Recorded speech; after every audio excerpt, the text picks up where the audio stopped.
pensando um pouco na ideia do que eu imaginava que era a demanda, que era para trabalhar, pensar um pouco o trabalho com os homens, e eu fiz um zigue-zague, na verdade. Eu fui para Montevidéu semana passada, tem 2 dias que eu voltei, e depois voltei para o Recife, e agora estou aqui. E esse zigue-zague eu acabei mudando um pouquinho a minha apresentação, porque eu fui sentindo que alguns aspectos eu queria compartilhar com vocês, mais como desafios do que como exposição já fechada, certo? Então, são questões, são dúvidas, são problemas que eu acho que a gente vem enfrentando há muito tempo. Quando a Cristina fala que o nosso trabalho é referência desse campo, tem a ver muito com o fato de quando a gente tem iniciado não havia absolutamente nada no Brasil discutindo sobre homens e masculinidades. Eu estou falando de 1995, quando a gente começou a se aproximar dessa temática.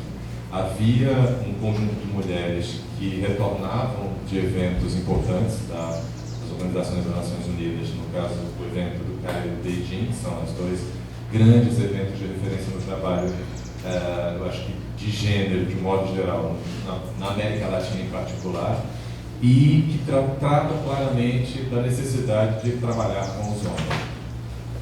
Algumas leituras são leituras, a gente considera instrumentais, é quase como se fosse para garantir a saúde das mulheres a gente tem que trabalhar com os homens, então os homens se tornam meio do caminho para poder chegar à saúde das mulheres, o que não é de todo mal, eu não vejo isso problema. Eu acho que esse é problema quando é exclusivo, quando é só essa via. Eu acho que os homens são obstáculos para a saúde das mulheres em algumas situações, a gente vai explorar algumas delas aqui, mas também a gente quando explora, e aí de 95 para cá, vários autores vêm pesquisando a ideia de masculinidade, e em algum momento se espelhando um pouco na discussão feminista sobre as mulheres, ou seja, do mesmo modo que as mulheres questionaram em algum momento o que era ser mulher, porque não era um substantivo singular, ele é plural, ele fala a partir de experiências, de características, inclusive de processos locais de desenvolvimento bastante diferentes, o que faz com que a gente não possa dizer que é a mesma coisa, ou que seja a mesma condição uma mulher negra de periferia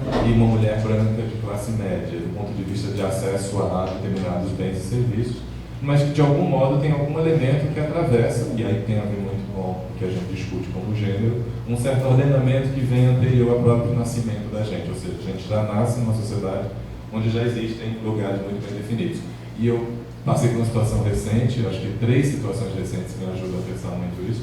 Uma é de uma amiga minha que fez doutorado comigo, é minha amiga, eu orientando a minha, mas acho que exatamente por isso é muito minha amiga, porque a gente conviveu muito próximo.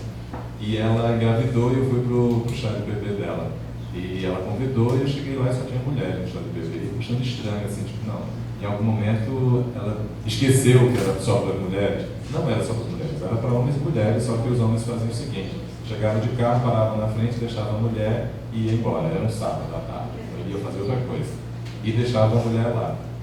E, além disso, quando eu fui comprar a fralda, me chamou muita atenção porque as fraldas têm fraldas de todo tipo, e tem fralda, né, para menino e para menina. E eu tentei fugir disso e achei uma fralda que não tinha sexo.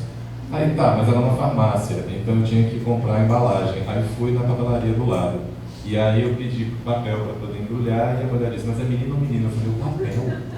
Embrulhar a fralda? Quer dizer, é tão absurdo que as pessoas não têm, mas não é tão absurdo assim não, porque um aluno de psicologia, um dia desse, eu estava discutindo sobre isso na sala de aula, e ele disse: mas é normal, professor?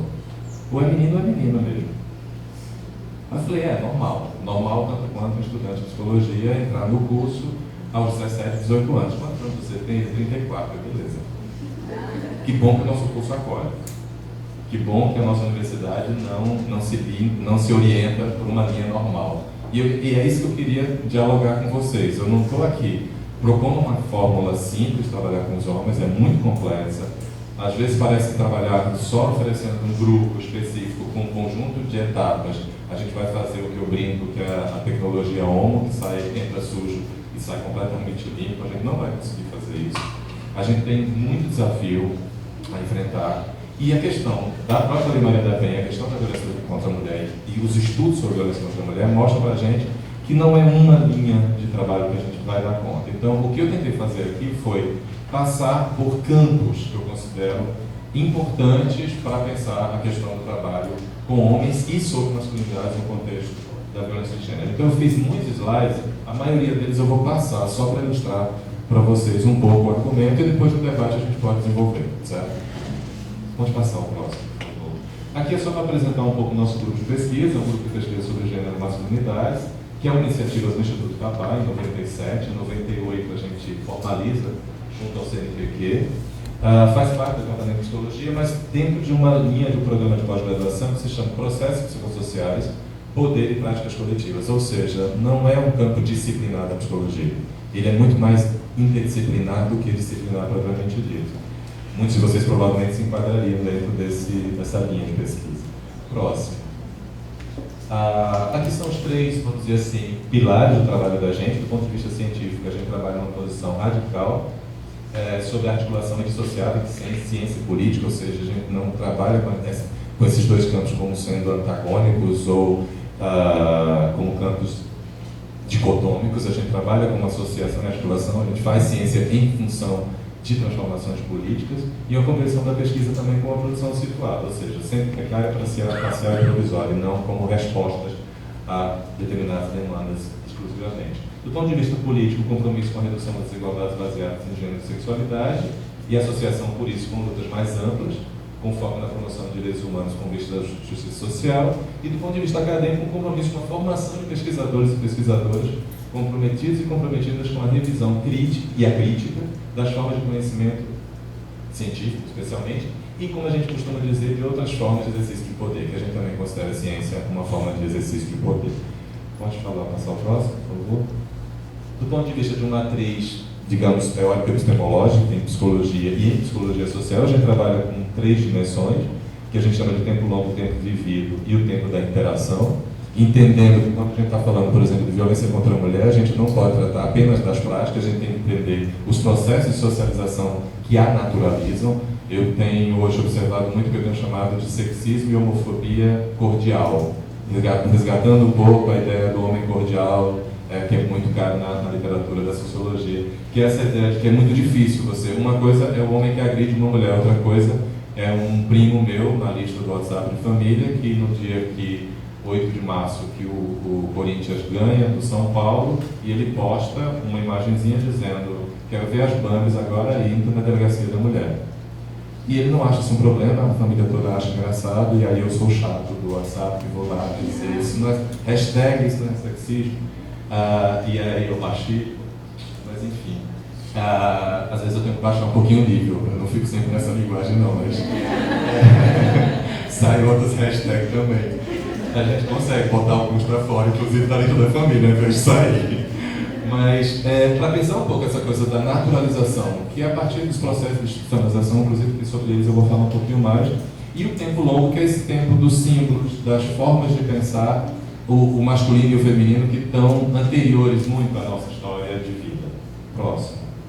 E aí, do ponto de vista do nosso trabalho, a gente trabalha com intervenção política e com produção de conhecimento, e aí seguindo a mesma lógica dos tempos, ou seja, na produção científica, no tempo do aqui e agora, seriam os nossos estudos, as pesquisas empíricas que a gente faz. No tempo mais da institucional, que eu tenho vivido, a gente fala muito da formação acadêmica, da inserção em redes de pesquisa, e por último as publicações que garantem que essa discussão se alimente e tudo mais. E nas intervenções é a mesma coisa, ou seja, a gente tem que trabalhar na perspectiva da interação direta com as pessoas, mas também pensar estratégias de atuação de controle social, e aí a gente precisa resgatar um pouco esse histórico do que significa o controle social sobre a ação do Estado, e do ponto de vista mais amplo, a gestão da informação e a estratégia de comunicação, que a gente também não tem como se furtar. Ou seja, não adianta a gente só observar, mas a gente também tem que produzir. Próximo. E aí, quais são os... Aqui é no mínimo, viu? Isso é um exercício solto ainda, mas é no mínimo esses 6 campos que eu parei para pensar muito rapidamente, que me apareceram como campos importantes para a gente pensar os homens e as masculinidades nesse contexto da violência de gênero. E eu estou trabalhando com segurança pública, política, mídia, educação, trabalho e direitos reprodutivos. Aí eu vou desenvolver cada um deles. Pode passar o próximo. Começando com segurança pública, obviamente, pode passar. Aqui a gente, inclusive foi ótimo, já tem sido referida a questão do Serviço de Responsabilização e Educação ao Agressor. Existe um documento da Secretaria de Política para as Mulheres. Essa foi uma questão que foi desenvolvida pela Secretaria durante um período em que considerava-se importante definir uma espécie de protocolo, pelo menos diretriz, para trabalhar. Eu digo isso muito claramente porque, para não ficar parecendo que é uma coisa externa à Lei Maria da Penha, muito pelo contrário. O argumento principal da SPM na época era de que era importante a implementação plena da Lei Maria da Penha. Se havia lá um serviço para trabalhar com os homens, o nome lá é confuso, inclusive eu tenho um texto, quem quiser depois eu posso passar, que eu faço uma análise do texto da lei. A lei não apresenta a palavra homem, só apresenta a palavra agressor, o que tem algum sentido, mas apresenta a palavra mulher e apresenta a palavra ofendida. Então tem um sentido isso, que de fato não se sabia muito bem o que se queria. E no final, acho que no apagar da luz, colocaram lá alguma coisa com dois nomes diferentes, que era serviço de responsabilização e um outro que era serviço de ressocialização. Tem nomes diferentes, inclusive dentro da própria lei. Resultado, a SPM em algum momento parou, chamou algumas pessoas, eu participei desse grupo, que produziu esse documento e está disponível. Pode passar ao próximo. E ele tem como objetivo geral, no caso das diretrizes para trabalhar com os homens, promover atividades pedagógicas e educativas, assim como o acompanhamento das penas e das decisões proferidas pelo juiz competente no que tange aos agressores, conforme previsto na lei. Então, o que está se dizendo aqui muito claro é que não é um substitutivo de pena, isso é uma coisa muito clara, para ficar bem claro, e que o aspecto principal é o educativo. Ou seja, não é o psicoterapêutico, e sim o educativo. Óbvio que às vezes pode ter abordagens psicoterapêuticas com fins educativos, mas o fim é que importa. Porque efetivamente a preocupação era não só com os casos que já tinham acontecido, mas com as possibilidades de reincidência e tudo mais. Só que a gente sabe que educação não se faz só com diálogo. A educação é bem mais ampla do que isso. Pode passar o próximo. E aí os objetivos específicos falam claramente disso. Atividades educativas, pedagógicas e grupos reflexivos. Ou seja, grupos reflexivos não são as únicas atividades educativas e pedagógicas. Segundo, articulação com a rede, ou seja, que não deveria ser um serviço isolado da rede, mas sim um serviço articulado à rede. E essa talvez seja a maior dificuldade dos serviços, que poucos que existem no Brasil, que deveria fornecer informações permanentes sobre o acompanhamento do agressor, ou seja, é um serviço que ajuda, não é um serviço só de acolhimento ao homem, mas um serviço que ajuda o próprio serviço e o próprio sistema e a própria condição de desenvolvimento da pena. E também caminhar para programas de execução de recuperação específicos, porque muitas vezes o que aconteceu no iniciozinho era a demanda, e isso é uma coisa bastante complicada. O homem entra pela porta da delegacia da mulher e muitas vezes ele sai pelo CAPS.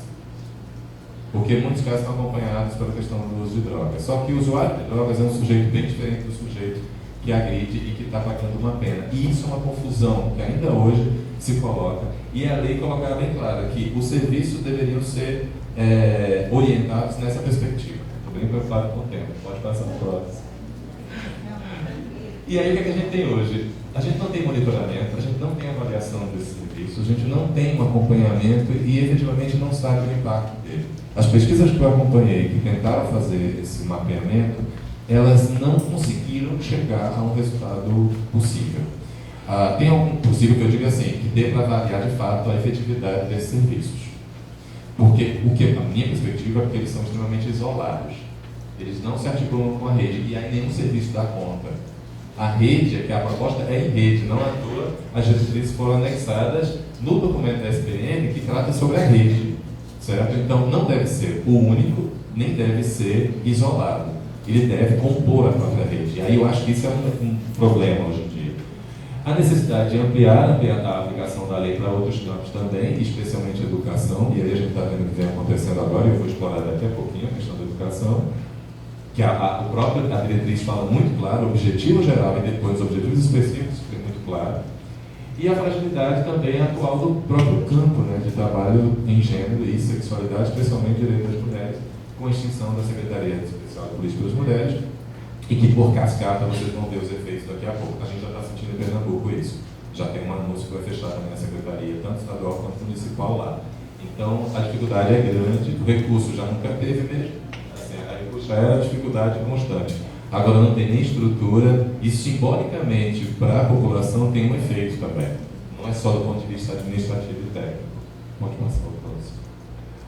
Do ponto de vista então, político, em 2014 a gente teve uma coisa importante, algumas pessoas tiveram conhecimento, mas infelizmente nem todos, que era um programa, pode passar o próximo, inclusive fala quem são os atores importantes, O programa era uma campanha, né, Mais Mulheres no Poder, que era protagonizada pela Secretaria Especial de Política das Mulheres, mas que tinham vários outros órgãos e entidades participando. E aí eu fui buscar, passa o próximo, por favor, o impacto disso. De algum modo teve impacto. Em 2010 a gente teve 45 deputadas eleitas, em 2014 51 senadoras. A gente teve 7, aumentou para 11. Mas veja o percentual ainda, comparado com o total. Então a gente ainda está na casa dos 10, 15%, quando a gente tem uma população feminina, em alguns lugares, inclusive, maior do que a população masculina. Então, isso é uma violência contra as mulheres. A gente fala violência contra a mulher como se só fosse a violência física ou a violência psicológica. Essa daqui, ela está casada, na mesma lógica de rede. Então, eu fui agora em Montevidéu e depois fui para uma cidade chamada Rocha, que fica próximo. E aí tinha, né, na prefeitura a parede, aquela coisa clássica, né, parede de fotos prefeitos. Não tinha nenhuma prefeita. E aí no próximo eu falo um pouquinho também dos dados sobre executivo, porque no legislativo é assim, no executivo se repete a mesma coisa. Então você tem, em 2014 só foi eleita uma governadora e você tem aí uma estratégia de vice-governadora que eu acho bem preocupante. Não sei a percepção que vocês têm, mas a sensação que me dá é como quem dissesse assim, nós, para poder garantir o voto, que vem numa certa ideia de ter uma presidenta e toda uma discussão das mulheres, então a gente bota uma vice porque cumpre o nosso papel. É perigoso. Agora, o que me chamou a atenção é uma concentração nas regiões que têm menos importância do ponto de vista político e administrativo do país. Ou seja, só tem uma região sul, que é a CIDA, do PSDB, e aí é interessante que eu botei sempre os partidos, porque o primeiro é o partido dela, que é o PROS, na verdade, e o PSDB é o partido do governador, são as articulações, enfim. Mas chama muita atenção, região norte, você tem o Acre, aí tem Mato Grosso do Sul, no Nordeste tem Ceará, Paraíba e Piauí, e ainda tem Tocantins, ou seja, a gente precisa explorar e entender melhor o que acontece aqui. Por que ainda, ou seja, parece que mesmo quando as mulheres estão chegando em alguns lugares, chegam na condição de vice, e ao mesmo tempo ainda em regiões com menor poder político, vamos dizer assim. Pode parecer que não, mas eu estou falando sim sobre masculinidade. E estou falando sim sobre formas de violência de gênero que a gente precisa discutir, certo? Porque muitas vezes elas também se desenvolvem dentro dos partidos e nos jogos eleitorais. Próximo. Por isso a dimensão política é importante. Com relação à mídia, eu acho esse o mais grave de todos. Porque eu acho que ele é o que circula, a mídia faz circular esses repertórios que estão em todos esses cantos. E aí você pode passar a próxima, por favor. Embora a gente tenha, felizmente, uma consciência disso, por isso que eu coloquei aquela imagem, a primeira imagem, das pessoas nas ruas, mulheres especialmente, questionando isso, mas você ainda tem propagandas absurdas como essas, que as pessoas acham engraçado. Certo? E o humor é ótimo, porque o humor ele permite que muitas formas de violência se perpetuem. E aí a gente tem, e me chama a atenção, a gente tem propaganda de cigarro, que a gente tem um controle absurdo, ou seja, a pessoa que fuma tem que ficar vendo imagens que falam que o Ministério da Saúde adverte qualquer coisa. A gente tem propaganda de remédio, que a gente não consegue nem ouvir o que a pessoa diz no final, mas diz mais ou menos alguma coisa como se você se lascar, procura rápido o médico, porque esse remédio pode não dar certo, mas eles agora aceleram, né, que você não consegue nem entender. Mas existe uma regulação e a propaganda sexista ela passa completamente. Eventualmente, alguma organização feminista vai lá, né, vai lá, briga, faz um movimento, tenta, mas daqui a pouco volta uma outra e assim voltas e voltas. E aqui, olha, isso aqui não foi pesquisa exaustiva não, viu? Põe no Google lá, violência contra a mulher ou propaganda sexista, vocês vão encontrar essa quantidade de imagens absurdas que tratam dessa naturalização da violência. E aí eu acho que é importante a gente pensar também, para além da mídia em que o homem consome e a mulher produz, estratégias de regulação, de fato, para que a gente entenda que isso é a implementação da Lei Maria da Penha, certo?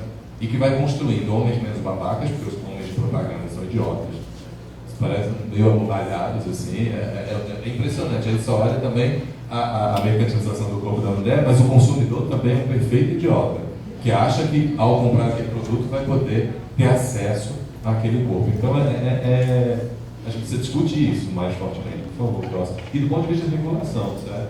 A gente tenta criar estratégias, e aí eu estou falando tanto do ponto de vista da produção científica, mas também de intervenção. A campanha do Laço Branco, a campanha que a gente desenvolve aqui no Brasil há muitos anos, é organizada por um grupo de organizações não governamentais que não só fazem mídia, certo? A gente tem uma preocupação com a apropriação dessa campanha em determinados contextos e do risco da banalização, e a gente tem visto muito isso. Essa coisa de vai lá e assina o documento, marca, agora eu sou da campanha do Laço Branco, eu boto a fitinha e está tudo bem. Não é só isso não, a campanha de mídia tem que estar articulada com aqueles outros campos. Então a nossa preocupação é assim, a campanha do Laço Branco não está articulada com a rede de homens pela equidade de gênero. Então beleza. Se é uma propaganda de um deputado que quer aparecer e coloca o nome dele junto com essa campanha, mas não faz absolutamente nada além disso, a gente não considera como positivo. Enfim, próximo. Da educação, a gente, foi ótimo você ter tocado, porque já me ajuda um pouquinho antes. A gente tem um momento difícil, que eu coloco como um projeto orquestrado de ordenamento político pela via religiosa e negociações entre direita e esquerda que resvalam em conservadorismo moral nos diferentes níveis do legislativo. E nosso debate sobre gênero e sexualidade, como eu coloco, vira moeda de troca. E a gente tem visto isso constantemente. Às vezes a nosso favor e às vezes muito pelo contrário. Então, próximo. Para responder a isso e todo esse movimento de retirada da palavra gênero e sexualidade, teve a Cocá, e numa das falas dela, ela dizia que daqui a pouco vão tirar até gênero alimentício quando vem a palavra gênero, porque então, assim, a caça é a palavra, não estão mais nem se preocupando com o conteúdo. E aí a gente tem que voltar, olha, vamos voltar 97, está lá, os padrões curriculares nacionais, dizendo muito claramente que, e lá chama orientação sexual, essa ideia que na escola deve haver um debate, uma formação cidadã em gênero e sexualidade. Próximo. Os três eixos, um dos três eixos é gênero, claramente diz que a discussão sobre gênero propicia o questionamento em papéis rigidamente estabelecidos a homens e mulheres na sociedade, a valorização de cada um e uma flexibilização desses papéis. E o próximo, a gente tenta também fazer isso dentro da universidade, aí eu estou falando a partir do trabalho nas escolas, mas também os grupos de pesquisa que são uma iniciativa dentro da universidade que partem do feminismo, especialmente os grupos de estudos em gênero na década de 80. A gente nasceu em 98 com esse desenho, inclusive trabalhar ensino, pesquisa e extensão, entendendo ciência como ação política. E aí na questão do ensino, se a gente não tem disciplina de gênero, a gente pode colocar gênero como tema em disciplinas de modo geral. E isso talvez trabalhar de forma transversal seja até mais interessante do que achar que só aquela disciplina dá conta do... E as dissertações também teses, que eu acho que tem alimentado também esse debate do ponto de vista da extensão, trabalhando nas escolas, envolvendo homens. A gente tem tido uma dificuldade, a gente sempre teve uma dificuldade grande, quando a gente vai fazer trabalho com os jovens das escolas, dos homens chegarem. Então a gente faz um trabalho proativo, de convidar os homens também a participarem. E isso é muito interessante, porque tem efeitos, especialmente do ponto de vista da escuta, que muitas vezes eles dizem, nunca ninguém parou para escutar a gente, nunca ninguém parou para conversar com a gente. E muitas vezes essa questão da possibilidade da crítica se torna um elemento positivo. Saiu um documento super recente, eu acabei... recente é assim, segunda para terça, certo? Agora, essa semana, nem analisaram ainda completamente. Eu trouxe para vocês porque eu acho que é importante a gente entender também, já que eu estou falando sobre masculinidade no contexto de violência de gênero, divisão sexual do trabalho é também um campo importante. A diferença salarial eu considero uma violência de gênero contra as mulheres. A edição de 2015, então, do Índice de Desigualdade Global de Gênero mostra um aumento importante de diferenças salariais entre homens e mulheres. Por incrível que pareça, a gente estava achando que haveria uma redução e está havendo um aumento. O documento ordena 145 países e mostra globalmente os progressos ao nível, em termos salariais. Aqui é um texto do português de Portugal, então tem umas coisas meio... que é um documento internacional. E de participação no mercado de trabalho tem sido tão lento que só agora as mulheres estão a ganhar o mesmo que os homens ganhavam em 2006. Isso já então que o mundo vai levar mais de 118 anos, ou seja, até 2133, a eliminar a desigualdade econômica entre homens e mulheres. No Brasil, a gente tem a maior diferença salarial entre homens e mulheres, segundo um documento publicado pela dia 24 agora, de novembro, no Estadão. O salário médio de uma mulher brasileira com educação superior representa apenas 62% de um homem com a mesma escolaridade. E a porcentagem, isso pensando nos 46 países que foram analisados. E o percentual que posiciona o Brasil empatado com o Chile no primeiro lugar do ranking de maior discrepância de renda entre gêneros, aí está mal aplicado no mercado de trabalho. Próximo, por favor. E aí, quando a gente está falando de trabalho, a gente tem que falar de trabalho produtivo, mas a gente também tem que falar de trabalho reprodutivo, aquele que está vinculado ao cuidado. E a gente também tem que reconhecer que no espaço do cuidado os homens não têm abertura de espaços. Então é um tema que a gente desenvolve pouco, é um tema que precisa trabalhar mais. Uma criança que foi educada desde pequenininha por mulheres, ela vai acabar aprendendo que mulher que educa. Ao passo que, se ela tiver a possibilidade de interagir com homens e mulheres, ela vai reconstruir simbolicamente o que significa cuidado do ponto de vista de gênero. Nas creches existe grande resistência, porque os homens, quando procuram, existem várias especulações, mas as principais delas, por Eliane Saparoli, da PUC de São Paulo, é de que a desconfiança de que ou é viado ou é estuprador. Porque não é possível um homem estar procurando cuidar de criança. E isso se repete de forma clara, explícita muitas vezes, ou às vezes de forma sutil e implícita. Então, a homossexualidade e um possível desvio de caráter da sexualidade do homem que faria com que o homem pudesse cuidar. É tão absurdo imaginar que o homem pode gostar de cuidar e querer desenvolver uma profissão de cuidado que chega a esse absurdo de construção de argumento. Então, a gente precisa repensar também as creches, a gente precisa repensar também a educação infantil se a gente quiser, de fato, mudar esse quadro de violência de gênero. Próximos, últimos. E aí entra na questão dos direitos reprodutivos, que também é um campo de violação do direito das mulheres. E a gente tem trabalhado um tema já há alguns anos, e desse ano, particularmente, eu trago para compartilhar com vocês uma campanha que a gente está desenvolvendo baseada em certos argumentos. E aí, do ponto de vista do cuidado, a gente tem trabalhado já há vários anos a questão que as mulheres são socializadas para cuidar dos outros e não de si. Ali está errado, e os homens são socializados para não cuidar nem dos outros nem de si. Essa é uma narrativa constante da socialização dos homens. E a gente tem trabalhado muito na perspectiva do cuidado.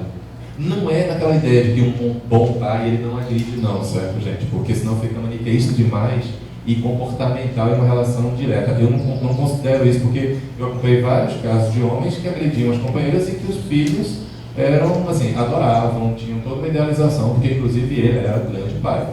Então, um grande pai que reproduz a expectativa do patriarcado, ele pode agredir tranquilamente uma mulher que faz parte do padrão que o espera, inclusive até de reconhecimento dos próprios filhos. Então, essa relação não é tão simples assim. Agora, o que a gente busca aqui, na verdade, é deslocar o lugar do homem do lugar da violência e tentar trabalhar com outras ideias. E aí a ideia do cuidado. Vamos passar ao próximo. E aí só são imagens que ilustram um pouquinho aqui em Suape, que a gente fez, em trabalhos que a gente... Suape é a refinaria de petróleo em Recife. E aí uma outra campanha, que é a última, mais recente, aí, por aí, que tem a ver com o aborto, porque a gente considera que os homens não já fazem, pode deixar, está tranquilo, que os homens já há muito tempo já fazem parte da agenda do aborto. Parece que não, mas estão. Onde é que eles estão? São os homens que muitas vezes acabam por dificultar ou impedir o acesso das mulheres ao direito de decidir sobre sua vida reprodutiva. É óbvio, vocês viram lá, 15%, no máximo 13%, na verdade, né, no legislativo de mulheres. Então, é óbvio que, em alguma medida, os homens estão presentes. Os homens é que assinam os documentos, muitas vezes ordenam e limitam o direito das mulheres. Devido a posições de poder e comando no contexto de uma política, a hierarquia médica também, o ordenamento religioso, o campo do direito, ou seja, esses campos onde tem um ordenamento e uma presença maciça de homens. E mesmo na oferta de serviço de abortamento, porque muitas vezes são médicos que ofertam esse serviço. Não à toa costuma-se dizer, ironicamente, que se a mulher a gravidez acontecesse no corpo masculino, o aborto seria santificado. Exatamente, essa é uma ironia que se traz exatamente para poder pensar esse aspecto. Pode passar ao próximo. Por outro lado, há homens solidários que desde muito tempo apoiam não apenas a decisão, mas o encaminhamento para o serviço de referência em caso de aborto previsto por lei, ou serviço clandestino em caso de aborto criminalizado. Há também aqueles que há vários anos participam direta ou indiretamente de ações e campanhas promovidas pelo movimento feminista que visa o direito das mulheres decidirem sobre o seu próprio corpo. Próximo. Assim, a cada vez mais homens que se identificam com a pauta feminista, defesa da autonomia e direito das pessoas decidirem sobre seu próprio corpo e que têm buscado reafirmar que a decisão sobre realizar um aborto deveria ser o direito das mulheres e que ao Estado compete não somente garantir as condições adequadas para o exercício desse direito. Portanto, não se trata de ser a favor ou contra o aborto. A decisão sobre dar ou não continuidade a uma gestação deve ser uma prerrogativa das mulheres. E aqui estamos falando de legalização, não estamos falando de decisão. Certo? Pode passar o próximo. Porque a legalização do aborto deve ser uma pauta de todos aqueles e aquelas que defendem os direitos humanos e que se preocupam com o sofrimento de mulheres que ainda hoje correm o risco de ficarem doentes, serem presos ou até morrerem por abortar. A não legalização do aborto é uma violência contra as mulheres. Você pode ser a favor ou contra a realização do aborto. A gente sabe de muitos casos, eu tenho casos em família, por exemplo, de pessoas que fizeram aborto e são contra. Porque naquele momento eu estava, mas as outras pessoas não podem ter o mesmo momento que você teve, né? No seu momento você passou a pensar diferente. Eu acho que é uma situação delicada, não é uma coisa simples de decidir. Não imagino que as pessoas dizem assim, vou ali fazer um aborto como quem vai na esquina comprar, sei lá, um Cebion. Não é assim que a coisa acontece. Agora, o problema é que ficar sem opinião sobre o assunto, ou não perceber o impacto da não legalização sobre a vida das mulheres, é ignorar de fato que esse é um problema que afeta a todas na medida que afeta algumas. Próximo. E aí é só o cartaz que a gente fez da campanha, que envolve pessoas do nosso grupo de pesquisa, tanto do GEMA quanto do Instituto Papai, e pesquisadores e filósofos como o Vladimir Safato, que está aqui embaixo, o Boaventura Souza Santos, que está ali do lado direito, e tem também o João Nery, que é um homem trans, psicólogo, e que também apoia a causa e que fala a partir da perspectiva também dos direitos sexuais, que é aquele que está lá na ponta, lá em cima. Pode passar? Então, eu queria que vocês ficassem com essa imagem, porque de fato é para a gente pensar. Eu acho que talvez a expectativa de alguns fosse que eu fosse apresentar o trabalho específico com os homens, e eu acredito que esse trabalho específico com os homens ele não faz sentido se a gente não tiver essa leitura mais ampla. Quem me ensinou isso foi o feminismo. É isso, obrigado.